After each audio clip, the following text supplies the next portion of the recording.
Pandian store இன்னைக்கு serial எபிசோடில் என்ன நடக்க போகுதுங்கிறத இந்த வீடியோவில் பார்க்கலாம். நம்ம செந்தில் வந்து முத வேலைக்கு போகும்போது பாண்டியன் இருந்தால் நல்லாயிருக்கும் அப்படின்னு சொல்லி செந்தில் நினைக்கிறாரு. ஆனால் பாண்டியன் வந்து இவெல்லாம் வேலைக்கு போகும்போது நம்ம எதுக்கு இருக்கணும் அப்படின்னு சொல்லிட்டு கோமதிகிட்ட சொல்லிட்டு அவர் கடைக்கு போயிடுறாங்க.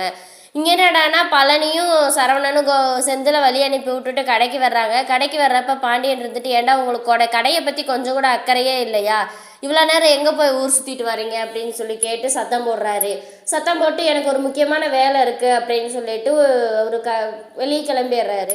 செந்தில் கதிர் என்ன பண்ணுறாங்க, செந்தில் சொல்கிறாரு, எனக்கு அப்பாவை பார்க்கணும் போல இருக்குது கதிர், தயவு செஞ்சு என்னை கூட்டிகிட்டு போறியா ப்ளீஸ்டா அப்படின்னு சொல்லி கேட்கும்போது, என்னே அப்பா இப்போ போனால் கடையில் இருப்பாரா என்னன்னு தெரியல, அது போனால் மூஞ்சி கொடுத்து பேசக்கூட மாட்டார், நீ எதுக்குன்னே தேவையில்லாமல் முத வேலைக்கு போகும்போது அவர்கிட்ட போய் திட்டு வாங்கிட்டு போகணுமா, நீ பேசாமல் போனே வந்து பேசிக்கலாம் அப்படின்னு சொல்லிட்டு சொல்கிறாங்க.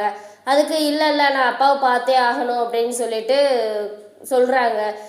இல்லை செந்தில் கதிரே ப்ளீஸ் என்னை கூட்டிகிட்டு போ அப்படின்னு சொல்லிட்டு கடைக்கு போகிறாங்க. கடைக்கு போகிறப்ப அங்கே வந்து பாண்டியன் இல்லை. பழனி சொல்கிறாரு, என்ன மாப்பிள்ள வேலைக்கு போகிற ஞாபகத்தில் தினமும் இங்கே கடைக்கு வர்ற மாதிரி வந்துட்டியா அப்படிங்கும். மாமா நீங்கள் சும்மாவாவது இருங்க மாமா, அவனை எப்போ பார்த்தாலும் வம்பளுத்துக்கிட்டே கிடக்குறீங்க அப்படின்னு சொல்லி சரவணன் சொல்கிறாரு. உடனே கதிர் இருந்துக்கிட்டு, இல்லை மாமா, அப்பாவை பார்த்து ஆசீர்வாதம் வாங்கிட்டு போகலான்னு அண்ணன் சொல்லிச்சு, அதனால தான் வந்தோம். அப்பா எங்க மாமா அப்படிங்கும். அப்பா இப்போ தான் ஒரு முக்கியமான வேலையாக வந்து வெளியே போனார், வணிகர் சங்கத்தில் கூப்பிட்டாங்கன்னு சொல்லி அவரும் ரொம்ப ஃபீல் பண்ணார். வேலைக்கு போகிறப்ப நான் இருக்க முடியலையே அப்படின்னு சொல்லி ரொம்ப ஃபீல் பண்ணார். அவர் ரொம்ப சந்தோஷமாக இருக்கார் நீ வேலைக்கு போகிறத நினச்சி அப்படின்னு சொல்லி சரவணன் சொல்கிறாரு. ஏன்னே இதெல்லாம் என்னை நம்ப சொல்கிறியா, என் மனசு ஆறுதலுக்கோசரம் சொல்கிறியானே அப்படின்னு சொல்லி சொல்லவுமே, இல்லை செந்தில் அப்படியெல்லாம் இல்லை, உண்மையிலே அப்பா ரொம்ப சந்தோஷப்பட்டார், நீ வேலைக்கு கிளம்பு, அப்பாட்ட சாயந்தரம் வந்து பேசிக்க அப்படின்னு சொல்லி சொல்கிறாங்க. சரின்னு சொல்லிட்டு சரி நம்ம போய் அங்கே பார்த்துட்டு போயிடுவோமான்ட்டு கதிர்கிட்ட கேட்கவும், இல்லைண்ணே ஏற்கனவே உனக்கு லேட் ஆயிடுச்சு, அண்ணியும் அவங்க அப்பாவும் நேரம் போயிருப்பாங்க, ஆஃபீஸ் போயிருப்பாங்க, உன்னை காணான்னு தேடுவாங்க அப்படின்னு சொல்லிட்டு பேசிட்டு வந்துக்கிட்டே இருக்காங்க.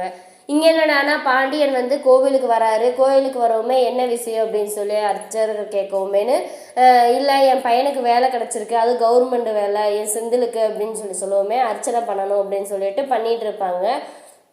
இவர் பண்ணி முடிச்சுட்டு கோயிலுக்கு பின்னாடி போகிறப்ப நம்ம கோமதி வந்துடுறாங்க. கோமதி வரவுமே ஐயர் சொல்கிறாரு, இப்போ தான் உங்கள் ஆத்துக்காரரும் வந்து செந்தில் பேரில் அர்ச்சனை பண்ணிட்டு போனாங்க அப்படின்னு சொல்லவுமே உடனே வேகமாக போய் பாண்டியன் முன்னாடி நிற்கவுமே, என்ன நீ எங்கே இங்கே வந்த அப்படின்னு சொல்லி கேட்கும். கோயிலுக்கு எதுக்குங்க வருவாங்க அப்படின்னு சொல்லி கேட்குறாங்க. நக்கல் தான் உனக்கு, எதுக்கு நான் செந்தில் பேரில் அர்ச்சனை பண்ண வந்தீங்களா அப்படிங்கவும், நானும் அதுக்கு தான் வந்தேன் அப்படின்னு சொல்லிட்டு, ஆமாம் அப்படின்னு சொல்லிட்டு பேசிட்டு வராங்க. சரி வாங்க போய் சாமி கும்பிட்டு வருவோம் அப்படின்னு சொல்லிட்டு கூப்பிட்டுட்டு போகிறாங்க. ஏங்க இப்போ பயலுக்கு மேலே இவ்வளோ பாசம் வச்சுருக்கீங்களே, அப்படி ஏங்க வெளியே காட்ட மாட்டேன்றீங்க, பேசாமல் காலையில் இருந்து நல்லா சந்தோஷமாக அவனை வழி அனுப்பி விட்டு வந்திருக்கலாம்ல, அவன் பாவம் எவ்வளோ ஃபீல் பண்ணான் தெரியுமா செந்தில் அப்படிங்கும். இப்போ பேசாமல் சும்மா இருக்கியா இல்லையா, நீங்கள் தொண பேசிக்கிட்டே இருக்காது அப்படின்னு சொல்கிறாங்க. ஆமாம் நான் எது சொன்னாலும் கேட்டுறாதீங்க, நான் பேசுகிறதெல்லாம் உங்களுக்கு தொணன்னு பேசுகிற மாதிரி தான் இருக்கும், இவ்வளோ பாசம் வச்சுருக்கிறவர் ஏன் காலையில் இருந்து அவர் அனுப்பி விடலாம்ல, நீங்கள் ஏன் தான் இப்படி பண்ணுறீங்கன்னே தெரில, அவன் பிள்ளை வேலைக்கு போகும்போது நீங்கள் இருக்கணும்ல, அவன் அதானே ஆசைப்பட்டிருப்பா அப்படிங்கவும், ஆமாம் அவன் வேலைக்கு போகிறப்ப நான் எதுக்கு இருக்கணும் அப்படி, ஆமாம் திருப்பி இப்படி பேசுகிறீங்க பார்த்தீங்களா, கோயிலில் வந்து சண்டை போடாதீங்க தயவு செஞ்சு அப்படின்னு சொல்லிட்டு, சரிவா நானே எதில் வந்தேன் அப்படின்னு சொல்லி கேட்குறாங்க. கப்பலில் வந்தேன் அப்படின்னு சொல்லவுமே, நக்கல் தானே உனக்கு அப்படிங்க, அப்போ எதில் வருவாங்க, நடந்து தான் வருவாங்க அப்படின்னு சொல்லி, போகிறப்ப எதில் போப்பாரு அப்படின்னு சொல்லி கேட்கவும், போகிறப்ப என்ன பறந்தா போவாங்க, நடந்து தான் போக முடியும் அப்படின்னு சொல்லி வம்புழுப்பாங்க, இப்போ வர உனக்கு ரொம்ப நக்கலாயிருச்சு, சரிவா நான் கொண்டு போய் விட்டுட்டு வரேன் அப்படின்னு சொல்லவுமே, ஒன்றும் வேண்டாம்ப்பா நானே நடந்து போய்க்கிறேன் அப்படின்னு கோமதி சொல்கிறாங்க. அதுக்கு பரவாயில்ல நீ இங்கே இருந்து நடந்து போக வேண்டாம், அப்புறம் நடந்து போயிட்டு கால் வலிக்குது கை வலிக்குதுன்ப, வா நானே கொண்டு வந்து விடுறேன் அப்படின்னு சொல்லிட்டு, ஆமாம் ரொம்ப பொண்டாட்டி மேலே அக்கறதே அப்படியே கோயிலில் வந்து என்ன பேச்சு பேசிகிட்டு இருக்க அப்படின்னு சொல்லிட்டு கூட்டிகிட்டு போவாங்க. வண்டியில் போகிறப்ப சொல்லிக்கிட்டே போவாங்க, என்னங்க அப்படின்னு சொல்லிட்டு அப்போயே வம்புழுக்கிறாங்க. ஆமாம் உன்னால் கொஞ்ச நேரம் கூட பேசாமல் இருக்கவே முடியாது பாருங்கள், கொஞ்ச நேரம் தயவு செஞ்சு வாயை மூடிட்டு வாரியா, இல்லைன்னா அப்படியே நடந்து போன்னு விட்டுருவேன் பார்த்துக்க அப்படின்னு, எப்பா சாமி நான் வாயவே திறக்கலப்பா, நான் போகிற வரைக்கும் நான் வாயே திறக்க மாட்டேன் அப்படின்னு சொல்கிறாங்க. சொல்லவுமேனே சரின்னு சொல்லிட்டு போயிட்டு இருக்கும்போது, ஏங்க நான் வண்டி வேறு இழுக்க மாட்டேங்குது, இதுதாங்க கடைசி, இப்போ தாங்க எனக்கு ரொம்ப நாள் கழிச்சு வண்டியில் வர்றவங்க கூட அப்படிங்கும். நீங்கள் எப்போ என்னை கடைசியாக வண்டியில் கூப்பிட்டு போனீங்கன்னு உங்களுக்கு ஞாபகம் இருக்கா அப்படிங்கும். ஏன் கொஞ்ச நாளைக்கு முன்னாடி தானே கூட்டிகிட்டு போனேன் அப்படின்னு.